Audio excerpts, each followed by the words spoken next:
Good evening, everyone. Good evening. Thank you. There we go. There's some energy. Welcome to the mayoral forum between Chattanooga Mayor Andy Burke and Pittsburgh Mayor William Peduto on digital equity and inclusion. My name is Etha Cow from Mayor Peduto's Office of Equity, and I'm so happy to be here tonight with my colleagues who have worked tirelessly over the last 4 years, and I say tirelessly and emphasize that, as part of the Inclusive Innovation team. So please don't hesitate to connect with us. My business card is on the front table whenever you do register and pick up your dots. So I would like to recognize the following people for their leadership in the city. I think most of them are here. Chief of Staff Dan Gilman for Mayor Peduto. Sylvia, yeah, we can clap. Yeah, there you go. Chief Gilman gets a clap. Sylvia Harris, wave your hand. Yes, there we go. Deputy Director of the City's Department of Innovation Performance on behalf of Director Santiago Garces. Jennifer Wilhelm, raise your hand. Yay! Jennifer is the Assistant Director of the Center for Innovation and Entrepreneurship of the URA and is here on behalf of Executive Director Robert Rubenstein. But more importantly, Jennifer, the team of Inclusive Innovation wants to shout out and have a special thank you because you were on the founding team of Inclusive Innovation and really you've provided invaluable guidance and leadership for over 4 years. So thank you, Jennifer. Yay. So I'm also very lucky to have been part of the core Inclusive Innovation team over the past 2 years from the Department of Innovation and Performance. Anya Allen, hi, yeah. Anya is the Senior Civic Innovation Specialist for the Innovation and Performance Department. Tara Matthews, where's Tara? Hey, Tara. Yeah. Tara is the Senior Digital Services Analyst for the Department of Innovation and Performance. Todd Smith, where's Todd? Todd went out front. That's okay. Well, Todd is out front. He's the dapper guy in the suit. He's the Digital Community Specialist for our Department of Innovation and Performance. And I'd like to welcome a new member to the Inclusive Innovation team, Max Dennison. All right. Max is also looking sharp tonight. He's the Digital Inclusion Coordinator for the Department of Parks and Rec. I do want to acknowledge the partners that made this event possible tonight. So Point Park University has hosted Inclusive Innovation over the last 2 years and has also generously opened up this site, the Center for Media Innovation, tonight. And they've also provided delicious refreshments. So thank you, Point Park, for your continued partnership in Inclusive Innovation. Yay. Also, many thanks to Jeff Milner. I don't know where he went, but he can definitely hear me. If not, I'll text him. He's the Digital Equity Officer of the Enterprise Center, and he is the representative, too, of the Mayor's Office of Chattanooga. And Jeff flew all the way from Tennessee in March to attend our Inclusive Innovation Summit, our 4th one, actually, which spurred this meetup event tonight. So some reminders for this evening. We are being filmed, so please silence your phones right now. And whenever you do sign in, please, if you haven't, do so. And then also for those of you who are active on social media, I'm looking at all of you interns, get that Twitter out. So Mayor to Mayor, that's capital M, and then 2, the number 2, Mayor. And also follow PGHIP, which stands for Pittsburgh Innovation Performance Twitter, as well as the Mayor's Office, and then the City of Pittsburgh also has a Twitter. So for those of you who have friends who wanted to see this forum but couldn't attend, please share the video that we'll be sending out after this event who couldn't make it tonight. Flexible, over in the corner, is available tonight for childcare. That's something that the city has been championing and leading because we want all parents and kids to be able to attend. Yeah. All right, so I'm just gonna go through the agenda really quick. For those of you who haven't seen, we are going to start with the welcome from our Dr. Jonas Prida, who's the Assistant Provost for Curriculum, Assessment, and Accreditation of Point Park University. And he will be followed by 2 of our champions in digital equity from each city.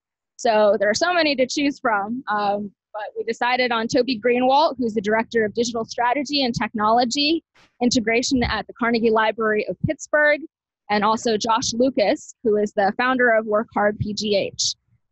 Yeah, so thank you both for being here. We're excited to have you.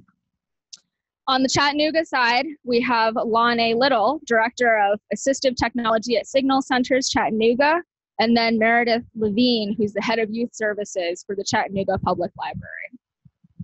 That's very exciting. And without further ado, yeah, and the reason why I assume most of you are here is for the moderated mayoral conversation on digital equity, who will be moderated by Ms. Latrenda Leonard Sherrill of Remake Learning, where is she? There she is. Hi. Thank you, Latrenda. And finally, we will end our evening with a networking session. So I hope that you all brought your business cards. If not, I'm sure we all have social media accounts and emails we can follow. So with that, please welcome Dr. Jonas Prida of Point Park University. Oh, there's a whole other crowd here. Thank you, everybody. I just want to speak very briefly about our, wow, I don't have a head. Here we are, yeah, all right, there we go. Now we're ready. So I'll have to admit something about myself. I have never sent a tweet. I don't have a Facebook account. I'm not involved in LinkedIn, but digital equity matters for everybody in here because it is one of these things that we need to begin to think about as a basic fundamental right for people who live in America, because we know it can be an engine for mobility. Going along with that, I was lucky enough when I was hired here 2 years ago and changed to be involved in the founding of the Center for Inclusive Excellence, which I sort of helped run, oversee, along with a bunch of other people here at Point Park. And central to its mission is providing high quality forms of inclusive education and equity-based education to all of our students at Point Park.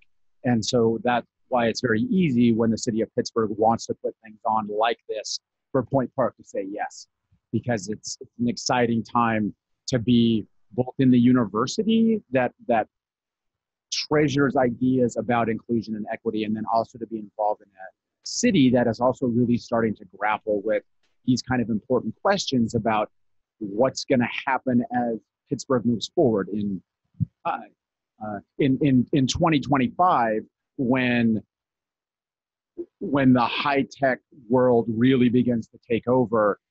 You know, what are we going to do to help make sure that all of Pittsburgh gets to move forward as the most educated part of Pittsburgh also gets to move forward?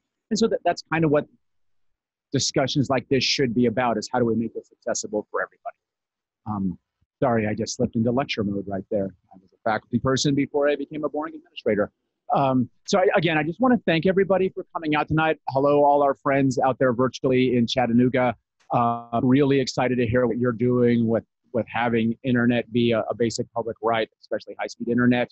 And with that, I'll shut up because you didn't come here to see me. Thank you, everybody. Everyone handing this to. Thank you, Dr. Prida. So without further ado, let's bring up Lee Greenwalt from the Carnegie Library of Pittsburgh. Yeah. Hi. So great to be here. Good evening, everyone. I'm just going to kind of turn myself in circles in hopes that I don't get too dizzy while I'm working. But thank you, Ethan. Thank you to the mayor's office for the opportunity to be here. And of course, thank you to everyone over in Chattanooga. I've always admired the work that's been happening down there at the library especially. And also among the other great things that they're doing in Chattanooga, one of the things that I'm most admired is the fact that they've commissioned their own typeface, their own font, which is used in all of their civic activity, which is like a seriously baller move on their part. But it's a real privilege to be here and to share some of the work that Carnegie Library of Pittsburgh has been doing to advance the cause of digital inclusion. I've been here at CLP. I moved here from Chicago about 5 years ago. And since then, I've had a chance, the city's really welcomed the library and welcomed me in particular into a lot of their activities in the digital inclusion front, the innovation space. Most notably, of course, the Inclusive Innovation Roadmap, and it's been a real thrill to see some of those projects take shape, some of which we've been a part of, some of which we've seen some of our partners take place. That I'm always grateful to find ways for us to collaborate. One of the things we like to say at the library is that the library is something we all do together, and that's something I've really admired about the spirit of the city of Pittsburgh. We always find ways to make things happen together. And this is all the more important when it comes to the idea of advancing equity in the digital space. There's a really strange phenomenon that surrounds technology in the way that it can turn real world problems into more abstract concepts.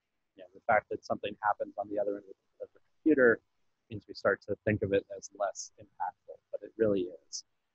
It's really easy to take things for granted when you've always had access to digital tools and a lifetime of practice to figure out how to use them. This often gives us a sense of tunnel vision, where we can say, oh, if we put this form online, everybody can access this form, and problem solved.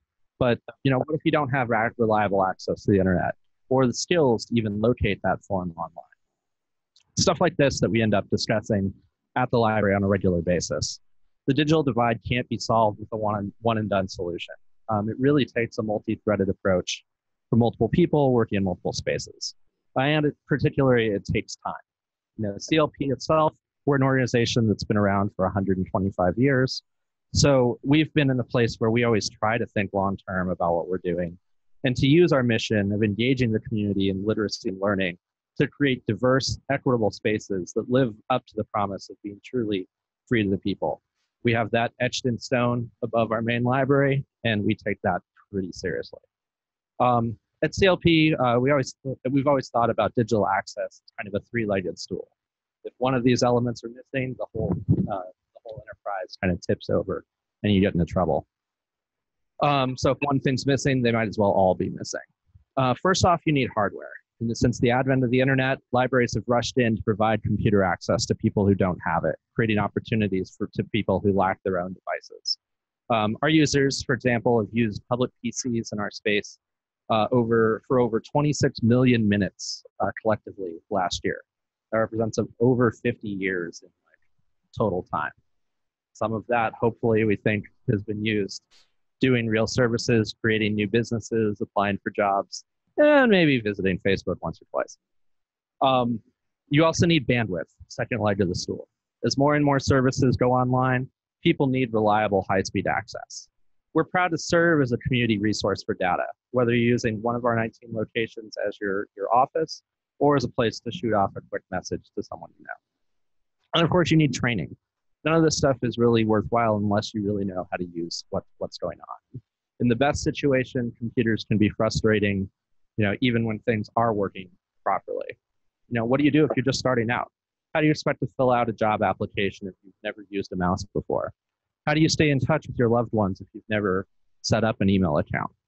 CLP and our partner libraries in the county, we've been there, offering workshops, one-on-one training, and general empathy for anyone looking to build out their digital skill set.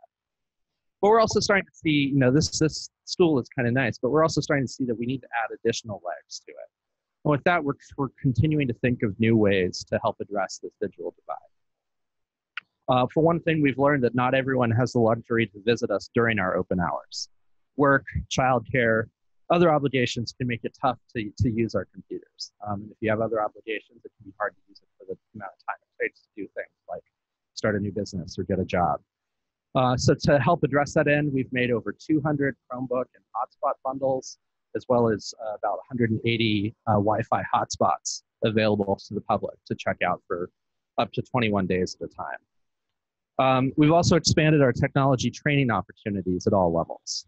New users can make use of Digital Learn, which is an online learning platform for entry-level technology skills. And we just created this lovely new curriculum that we're starting to roll out. We're starting to roll out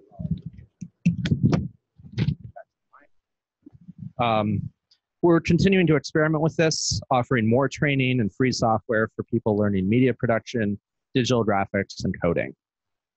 We've also expanded our efforts to improve digital accessibility for the print disabled and for people with low vision.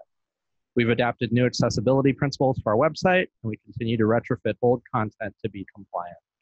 Our Library for the Blind has been leading the way in terms of how it offers digital materials to its user base. And they actually just received Library of the Year from the National Library Service, the nationwide service for folks with low vision.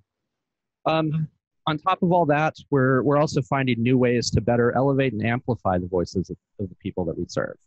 One of our most recent efforts is Stax, which is a new streaming platform highlighting local music. So you can visit this and stream and download music from local artists. We have a curated process involving folks from the local music scene. Artists who are selected receive a stipend, and then we help present that and use that as a way to encourage more creators to get involved with work through the library. All of this material, I know it's kind of a big list of stuff, but all of this really hinges on having that strong reflexive relationship with all of our partner organizations and community members. Our goal is really to create a sort of virtuous cycle where the library acts as the conduit for mutual support and collective problem solving. We're really grateful to be able to work with so many people in Pittsburgh. And of course, the mayor's office plays a tremendous part in all that. The library continues to be something that we all do together, and I'd like to think that that continues to extend to the digital space. Thank you.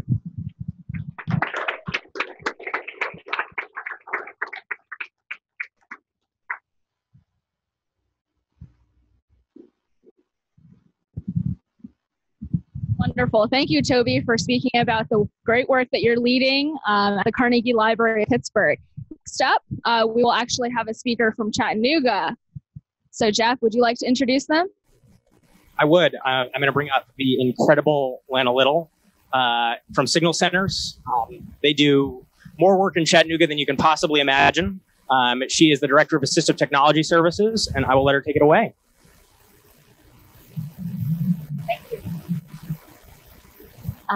I am the Director of Assistive Technology Services at Chattanooga, and our mission is to empower people of all ages, every disability, through the use of technology, barriers, independent as possible in every area of life. We have a lot of different programs within the technology services.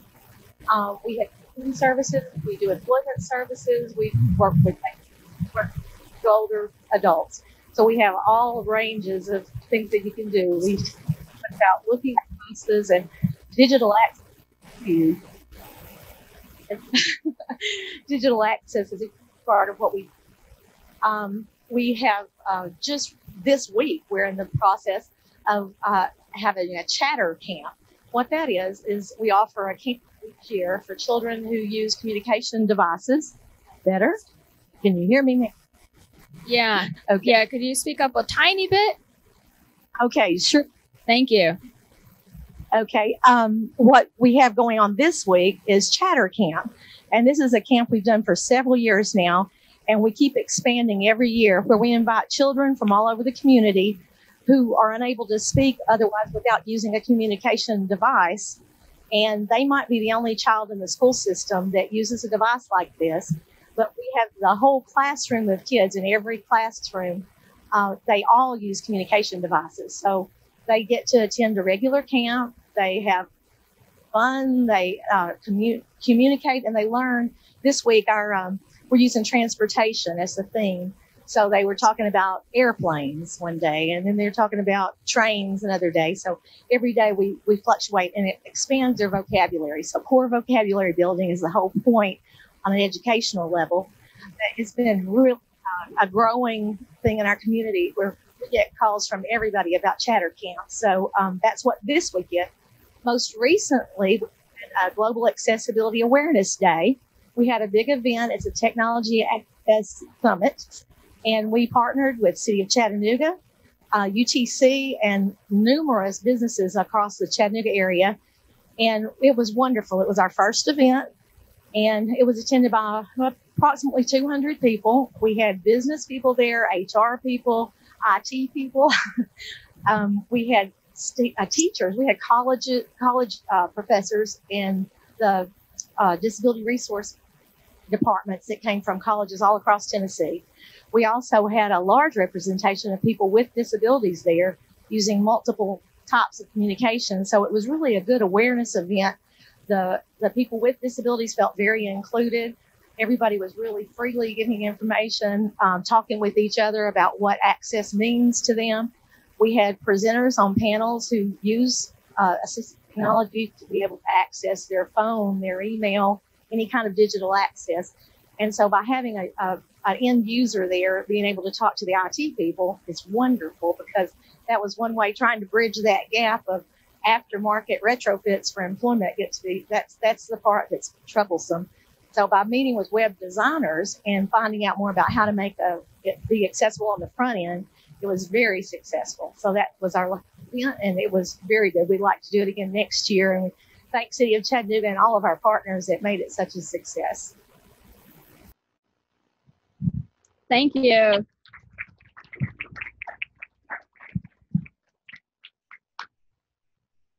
Thank you so much. That was great to hear from you. All right, up next on Pittsburgh, now we have Josh Lucas from Work Hard PGH. I got you. Hey, guys. Hey, Chattanooga. And thanks, everybody, for allowing us to speak tonight. We appreciate the opportunity to share what we've learned with our peers down south. So I help organize a cooperatively run business incubation system. And what we do is we collect some of the Pittsburgh region's best freelance talent, and we give them processes and systems to operate and own and build wealth and create new products and new ways of creating equity and inclusivity here in our region. So some of those products include a web developer bootcamp that teaches folks from all over the state how to be junior entry-level web devs. We run a full-service creative and technical agency so that these freelancers have an opportunity to earn 1099 contract work. And the whole mission behind this, everything we do, kind of starts with the premise that more and different kinds of people need to have access to this tech and tech-adjacent economy that is fast developing, right? Because 20 years from now, there's going to be this technological singularity, and it's going to disrupt everything we know about human culture, about human economies, about social structures. And the folks that have the least amount of opportunity and the least amount of wealth are those that are most at risk from being completely excluded from what's coming in the next 30 or 40 years. So we need to be really proactive now about building bridges and providing programming that isn't just hitting a bunch of talking points, but is really directly involving people in wealth building and into job opportunities that create middle-class incomes and build wealth for their families. So every program we run, we start with a basic criteria that half the people in that program have to come from some underrepresented group in the tech and tech-adjacent economy. So that can be women, African Americans, Latinos, refugees, veterans, the disabled. And with that sort of premise, we're able to kind of very purposefully, in a data-driven way, make sure that the people that we're servicing actually end up places where they make more money. And that's really the key. So would you like to hand off now to the next bit, or should I go a little deeper? Go a little deeper. Yeah, so one of the tricky bits about all of this is just having a credentialing from the state of Pennsylvania. So we're in process right now of getting our private licensure, our school private license from the Pennsylvania Department of Education. And that's going to allow us to go build partner networks all over the region with folks that are really astute and knowledgeable about what the next job opportunities are. So we're dabbling in relationships with financial tech incubators to see what kind of training we can develop with them. We'll make those programs diploma programs in this new private school. We'll give certificates under those diploma programs for particular sort of proficiencies. And we think those things combined really make for a nimble, responsive way to have people trained in an ongoing manner over the course of their career. So you could come to us, you can get a Java script certificate, you can get a Ruby on Rails certificate, you could get a digital marketing specialist certificate, you could get a project management certificate, and you could bundle those certificates in the way that makes most sense for your career goals. And whether you are a person who's sort of committed to being on that web development side, or maybe you're somebody who wants to be in the tech adjacent side of that, there's going to be a pathway for you to engage us throughout your career, pick up a 6-week program, pick up a 4-week program, and build your resume, build your CV, and have more opportunities to scale with what's going to be a really complex, tech-driven, tech-adjacent driven economy. And I will now say goodbye and give it back to you. Thank you. Thank you, Josh. It's awesome to hear what's going on in Pittsburgh. So Chattanooga, our second speaker on your end. We're going to bring up Meredith Levine, our incredible head of everything. The fourth floor children's services at our public library. Incredible work happening here. Again, kick it off to Meredith. Thank you. So I just got done reading Eric Klinenberg's Palaces for the People. If you haven't read it, read it, right? Libraries are the palace for the people, and it is one of the last organizations that truly are open and accessible to everyone. And that includes, books will forever be in libraries, but they are a foundation, and we need to fill it up with other things that people need. One thing that people need is access to internet, access to people, access to, help building a resume. But they also think about how much time you spend on Facebook. Everyone else should have an equal amount of time to spend on Facebook. So when you do have patrons who come in and are just on social media, they deserve to be on social media just like you do, even though you are able to have a cell phone in your pocket. So some of the work that we're doing currently, we actually have a new library branch that's going to be opening in one of our YFD centers later this year.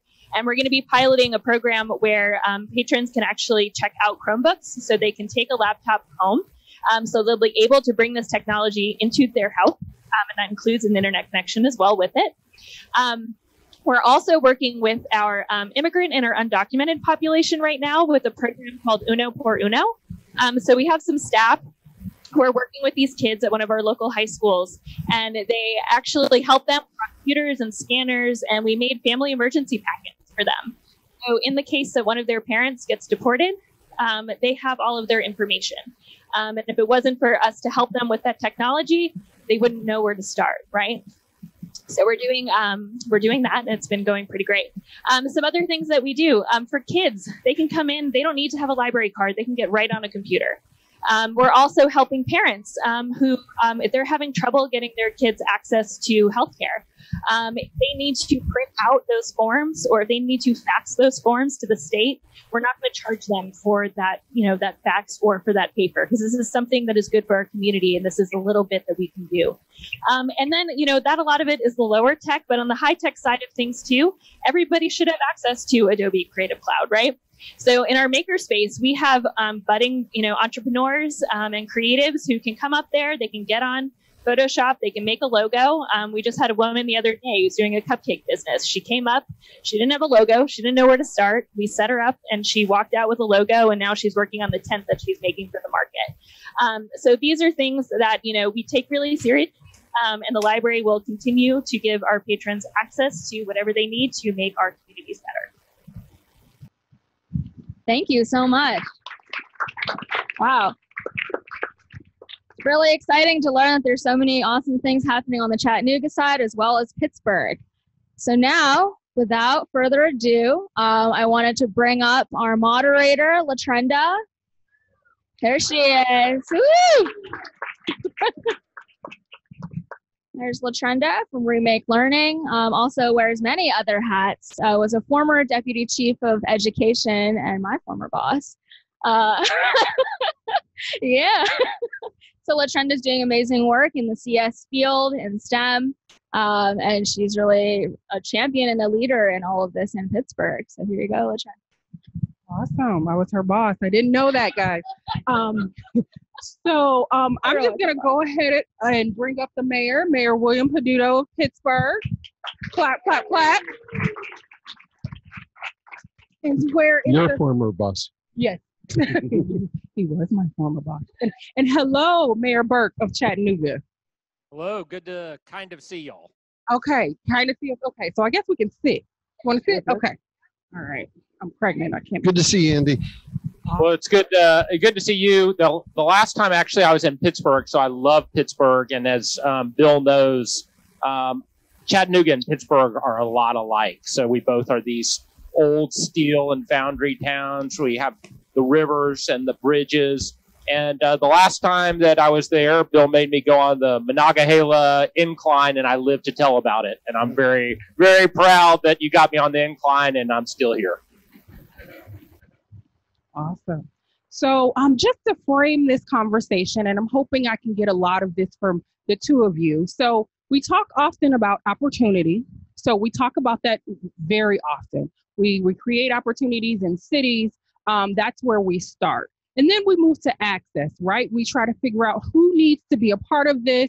You know, how can we make sure that they're a part of the conversation? But we want to focus today on inclusion, okay? So taking it from opportunity to inclusion, what are some strategies? What are some things that you guys are really working on to make sure that people are included in the conversation, moving them from opportunity to inclusion? And so the first question, and as you said, Mayor Burke, Pittsburgh and Chattanooga are a lot of white. So Pittsburgh hosted Inclusive Innovation Week. Also, Pittsburgh is home to Remake Learning Days, the nation's largest open house for learning. So I have to shout out Remake Learning Days. 300 events and were hosted here in Pittsburgh, and also 200 events were hosted in Chattanooga. For the first year ever, we're going national. So go ahead, Pittsburgh and Chattanooga. So with Pittsburgh being known for its Inclusive Innovation Week and Chattanooga hosting the second Nation of Makers Collaborative Community convening this summer, how did these two conferences come about and shape your priorities around digital equity? And we'll start with you. Sure. The Innovation Week Summit had, I believe, over 60 events and 300 different participants.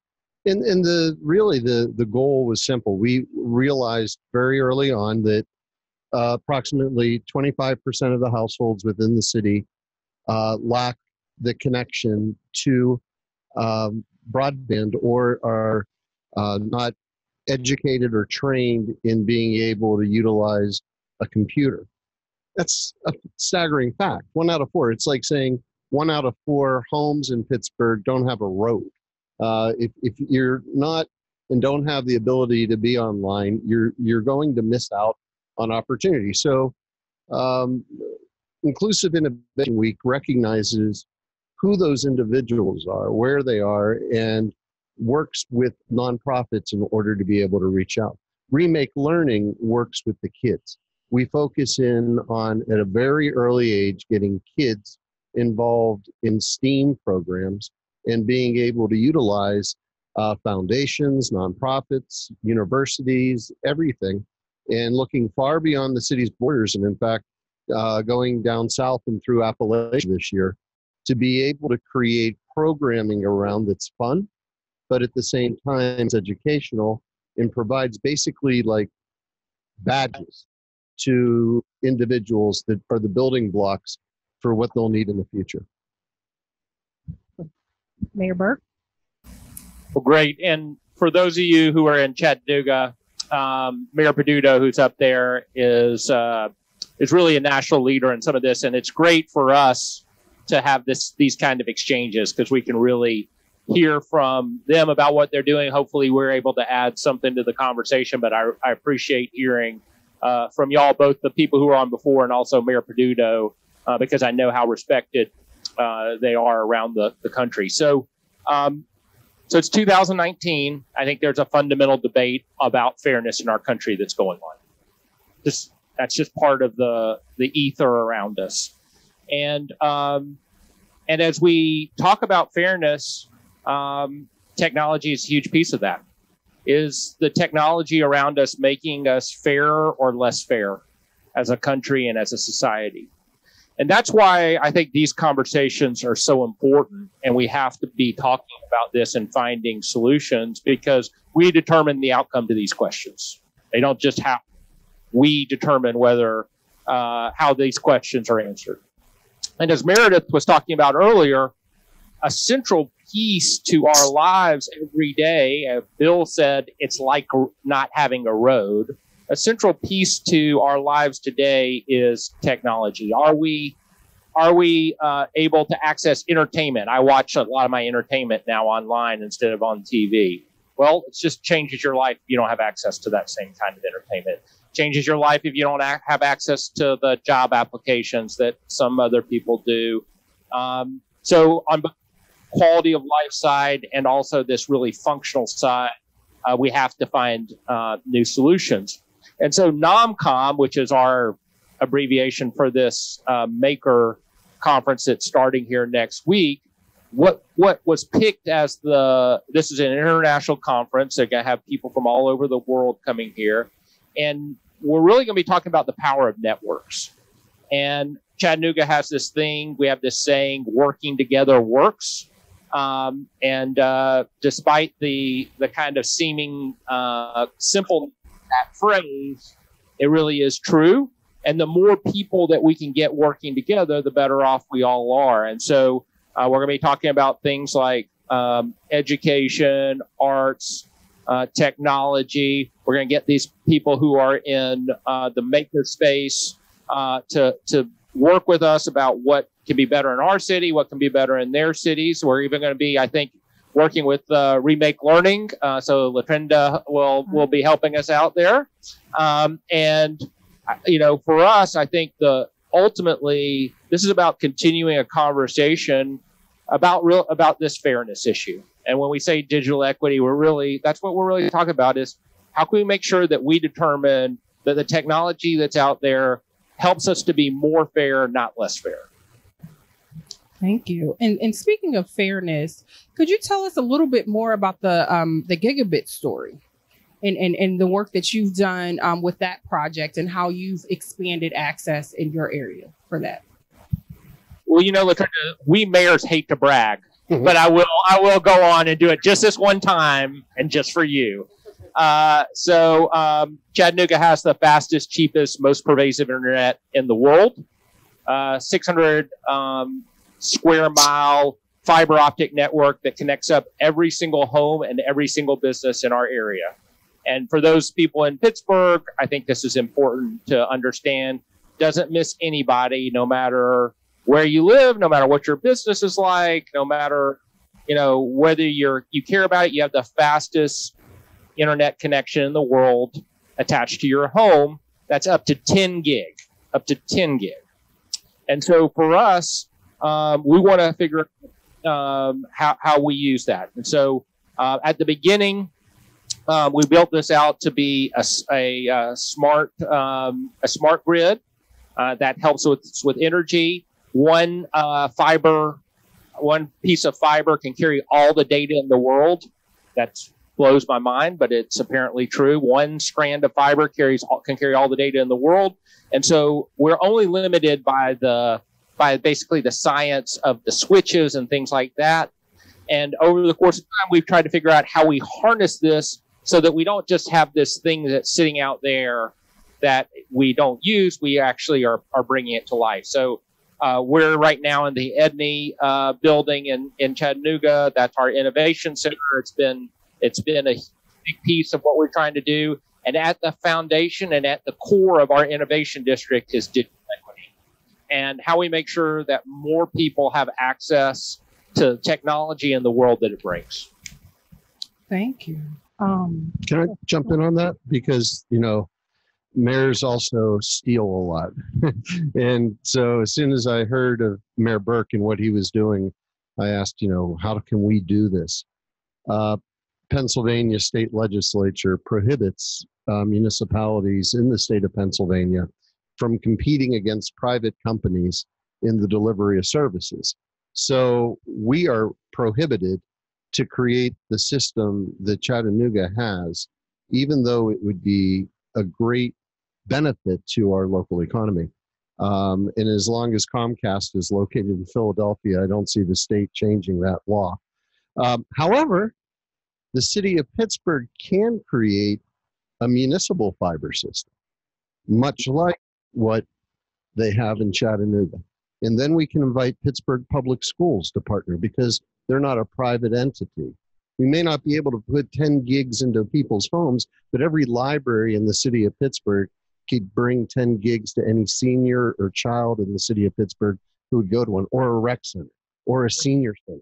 And we can start to work then with some other nonprofits called the hospitals and the universities in being able to build out a system throughout the city that it may not go into somebody's home, but they would be able to have some place publicly made available to them within walking distance of where they are.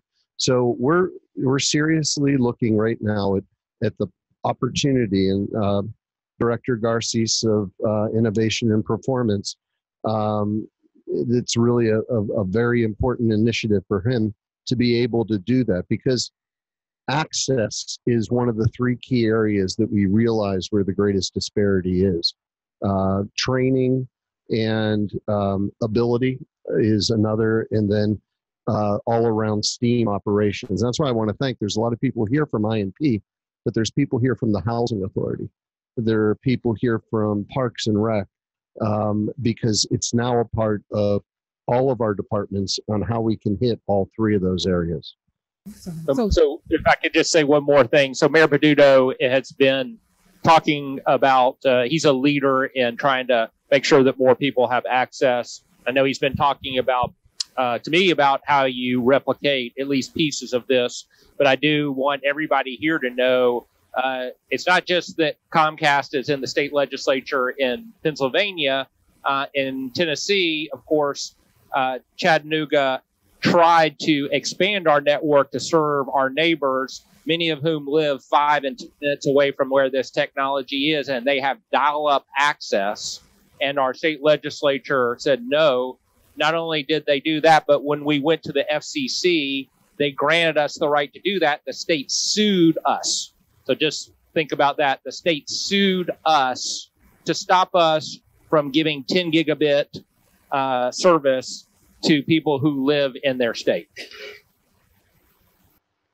So there are policies that prevent us from creating this inclusion that we want to, make happen. So can I ask another question? I know you guys want to jump in. Can I ask another question? Of course. All right. Okay. All right. Just wanted to ask. So, the digital divide, we talked about that exists. And you're talking a lot about these networks and this connection that you want to make, and why collaboration is needed in the city to do that. Tell us about Rec to Tech and your plans for that. So stealing another idea from Baltimore this time. A lot of kids don't have opportunity after school. And as I tell the superintendent, when they're in school, they're yours. Every other minute, they're mine. Weekends, after school, and summers are three areas that we need to be more proactive in creating programs. But not every kid is an athlete or wants to participate in a physical activity after school. Some kids would like to study music. Others would like to learn coding. So our goal is to convert our rec centers that have been historically for sports from rec into tech, providing kids with the opportunity to have those opportunities. We really didn't have anyone before in a position. In fact, we didn't even have a position. So we created a digital equity manager, and Max Dennison was hired, who is somebody who has been doing this work throughout Pittsburgh on his own. Now what we've done is hired him in the position to be able to do it throughout Pittsburgh. We'll be piloting it very soon in Lincoln Leamington, working to use our rec centers as these new tech centers. And the goal follows along with the mission that we committed to through My Brother's Keeper, which is a focus on young men of color. So we want to be able to recognize by statistics where the greatest disparity is, and then put the resources into creating a more level playing field. And shout out to Max in Pittsburgh. Shout out to Max. So happy to be here. Awesome. And so partnerships are essential to making all of this happen. Mayor Peduto, you just talked about it. So which mayoral initiatives have come from partnership? Thinking about this digital work that you're doing, what are some other partners, or who are some other partners that you're working with to make all of this happen, to close these digital divides, to continue to increase access and equity? So I'll start with you, Mayor Burke, since I'm looking at you. But Yeah, sure. So, I mean, you heard earlier. Obviously, it's a city library. We do a lot of work with the city library to make sure that we provide access. But we're also sitting in the heart of the Innovation District right here. That is a public-private partnership that works to provide basically public space that feels open to everybody. And one of the proudest things that I have of the Innovation District is that I hear from people all over the city that they feel like it's theirs. That's what we want. As part of the Innovation District, we started something that's called Tech Goes Home, and Tech Goes Home provides, pieces of what y'all were talking about earlier. You have this access piece, which is, do you have something you can turn on and connect to the internet? The other is literacy. Can you actually do something with it after you turn it on? And we want to provide people with the skills. And so Tech Goes Home, Jeff Milner and Sammy Loudermilk are here. They both work in this area. Jeff's been on camera earlier, so I have to give him a shout out for his good work. Right now they've already had 3,500 people go through the initiative. We've established basically different levels so that it's after people had this first level where they come in and they learn some skills. They said, okay, well, what's next? They were so excited about it. So we've been trying to make sure that they have a new path to go through.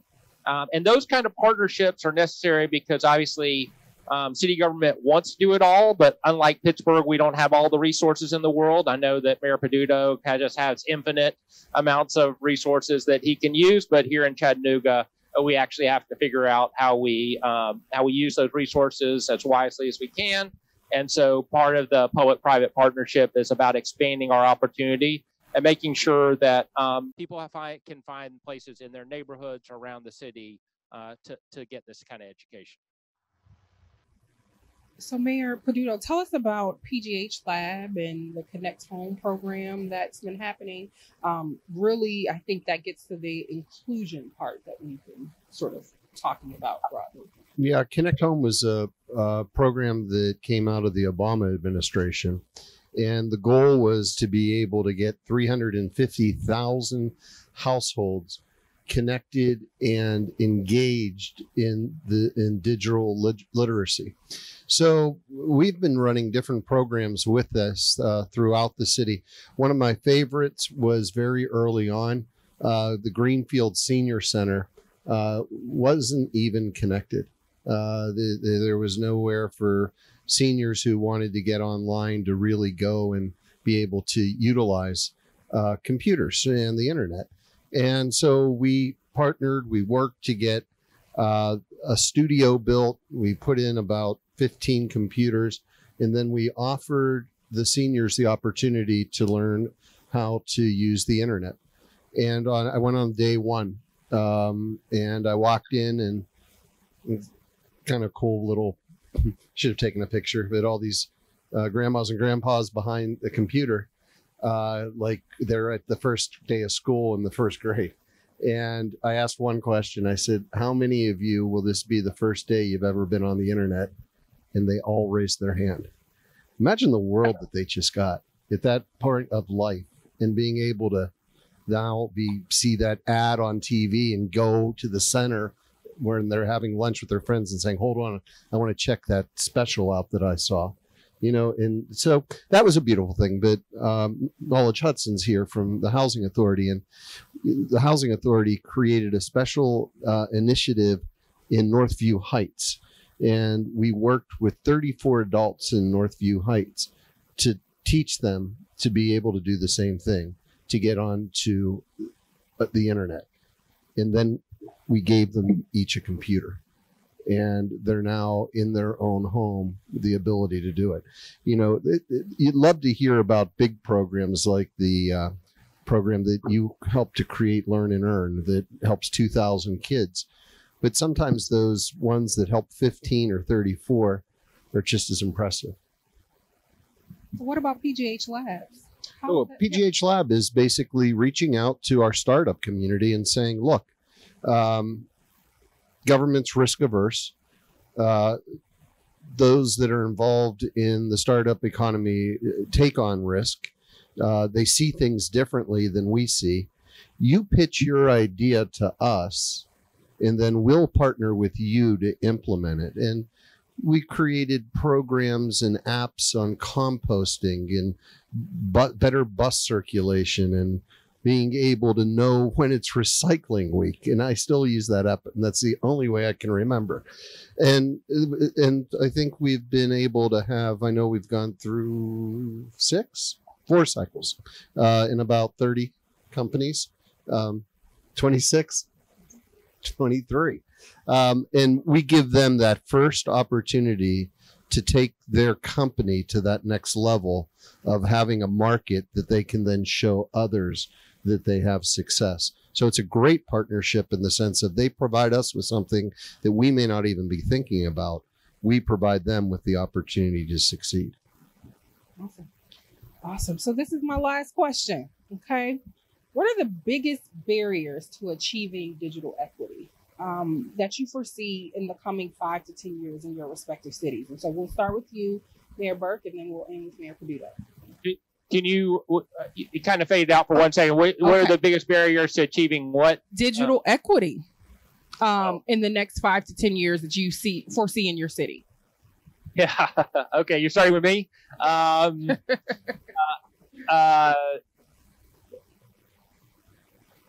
biggest barrier, I would just say, the biggest barrier is getting policy right.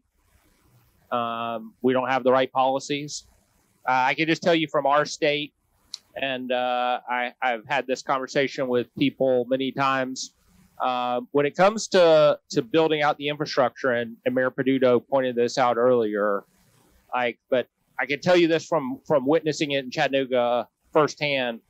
We have the knowledge, we have the technical ability.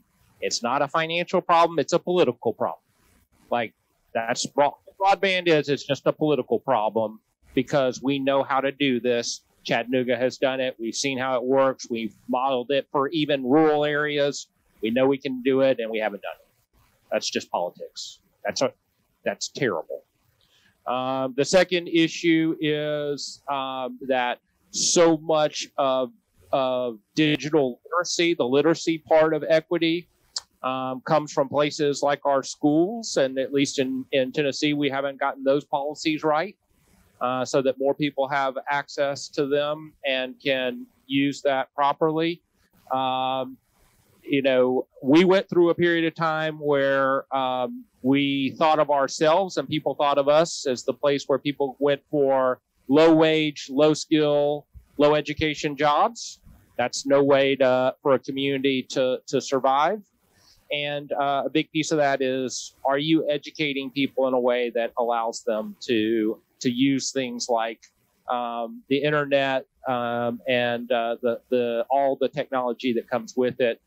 And until we get the policies right to do that, we can save money because money is always an issue. But if you get the political piece right and you get the education piece right, you'll find the money. And so the last piece I'll just say is we have to have the public will. We have to have people who create enough community pressure to get those other pieces in the right place. And when we do that, we will see a great expansion of the fairness of our technological world. All right, Mayor Peduto. Yeah, I have to agree with Mayor Burke on the need of investment in infrastructure. We both lobby Washington to pass infrastructure bills, and it doesn't just include new roads, bridges, transit, waterways, everything that you can think of. It must include broadband. And I'll be even more specific. The broadband that I'm talking about isn't they're not grants that would go to telecom giants. They would be money that would be made available for municipal fiber and the ability to create. We talk about all these smart cities and all the different sensors we want to put up and everything else we want to do. And we have no backhaul to run it unless we pay rent to a private company that is using our public right of way.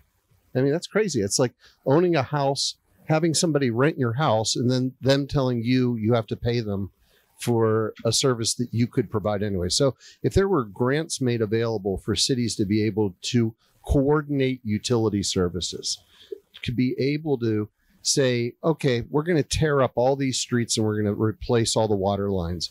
While we're doing that, we're going to run conduit through all of those areas so that we only tear the street up once. We're going to put new gas lines in this area. There should be, and guess what? The utility companies would save money too. The whole 5G network that's being built. You know, we should be, over the next 5 years or 10 years, guaranteeing that streets only get torn up once. And while the street is open, everybody does their thing. And it will save everybody money. But who is the everybody? It's the ratepayers. It's the people that have cable TV and gas and electricity and water. And that would be a great way for the federal government to get involved in a local way, and especially looking at our rural areas and doing it as well. And that would be a bipartisan way, because you'd have Republican legislators working with Democrats in cities to put together 21st century infrastructure. The other area that I think is going to be a challenge is those that say, stay in your lane. Stay in your lane. Cities don't do this. Your job is to pick up the garbage and fill the potholes. Digital inclusion manager, what a waste of money. You know, the people that don't understand that it is not 1962 and that we want to build a city that will be around for 100 years and be able to compete against other cities, and most importantly, give everyone a chance to be a part of it. So are we going to wait for the federal government to create that in a scale that is across a country, or does that become a critical component of what local government is? Because we can implement it, but we need to have help and partners to do it. Awesome. So thank you. And just to review some of the things that were mentioned in some of the initiatives, in case you didn't hear them, in Chattanooga, make sure you know about the Gigabit story and the work that's happening, the policy that's needed to move that work. Make sure in Pittsburgh, you're following Rec to Tech, Pittsburgh, or Tech, well, excuse me, Tech Goes Home in Chattanooga, PGH Labs, and Connect Home in Pittsburgh. So hopefully all of you have enjoyed the conversation. We have a lot of work to do, and we need a lot of support to make it happen. So thank you for joining.